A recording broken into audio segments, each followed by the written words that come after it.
What were the overriding factors that made you want to come here to the Clippers to coach this team? Well, it was interesting, and I think Danny spoke on it yesterday. After the year, I didn't even have any factors. I had no plans of leaving. Didn't give it a lot of thought, honestly.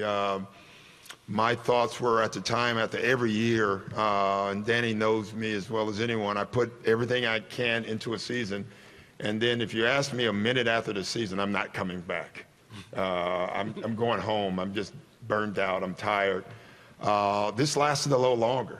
And so when Danny and I talked and told him I wasn't sure what I wanted to do, and we just basically sat around as a team and talked about what's the best way at that time to improve the Celtics. And we went into talking about different scenarios, and a couple other teams came up when Danny talked about assets, me and Kevin at the time, and then the name Clippers came up, and both of us, I thought, well, that's interesting, and you'd be amazed how from that point on, I really kind of stepped back, and Danny kind of did the talking and would report back to me. I couldn't talk to you or anybody, so I was kind of left out. I thought it was really interesting. And one thing I would like to make clear, and I want to stay on the Clippers in this more, there was never any threats. If you don't get me here, I'm not doing this. I'm not coming back.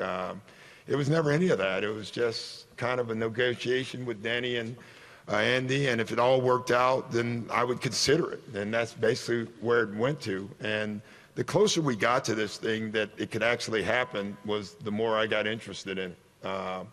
And that's basically where it went. Doc, welcome back to Los Angeles. Yeah.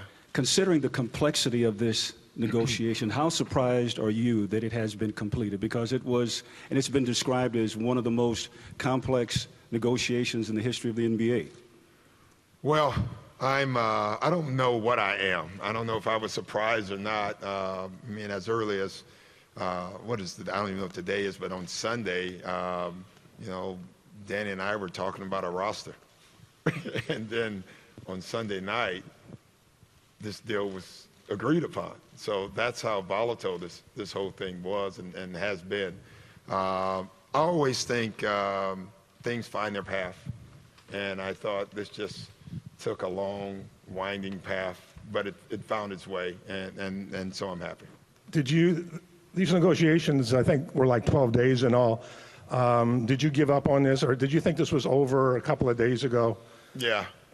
If you want me to answer quick, I did. I kind of pulled out myself, and not from being mad or anything. I just had enough of it. It's not like I was leaving somewhere. I enjoy where I was at.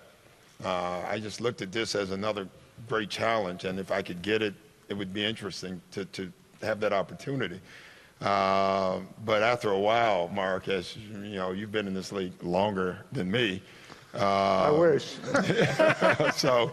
What's the minimum? Yeah, after a while, I just thought, it's funny. Like I said, I called Danny and said, listen, I'm staying, I'm coming back, I'm coaching, that's what I am, and let's move forward. Then 2 hours later, he told me, no, you're not staying. you're going. What did kind of pulled out mean? Meaning I was just pulling out of I said I don't want to take part in the negotiations anymore, and I really hadn't. It was just that I thought it was over, and so it was easy for me to just tell Danny, let's just start with the rebuild. Did you convey that to the Clippers? No, I conveyed that to Danny. I couldn't talk to the Clippers.